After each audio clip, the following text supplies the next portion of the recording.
અંકલેશ્વર શહેરમાં વરસાદી માહોલ વચ્ચે ગડખોલ ટી બ્રિજ પર ફરી એકવાર ગાબડા પડતા વાહન ચાલકોની સુરક્ષા સામે ગંભીર પ્રશ્નો ઊભા થયા છે। ભરૂચને જોડતા આ મહત્વના બ્રિજ પર રસ્તાનો ભાગ તૂટી પડતા અંદરના લોખંડના સળિયા પણ બહાર આવી ગયા હોવાનું સામે આવ્યું છે।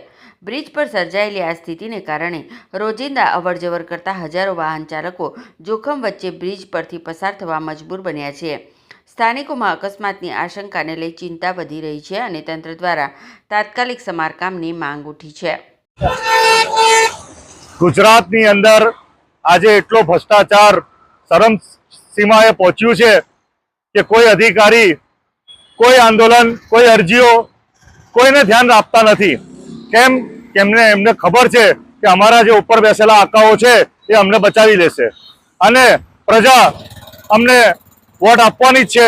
ગમે એટલું ભ્રષ્ટાચાર કરો, ગમે એટલું આપણે પ્રજા માટે નુકસાની કામ કરો, પણ પ્રજા વોટ આપવાની છે। આજે અંકલેશ્વરથી ભરૂચ જોડતો બ્રિજ, ગડખોલ બ્રિજ, એ જ્યારથી બન્યું છે ત્યારથી વિવાદોમાં છે।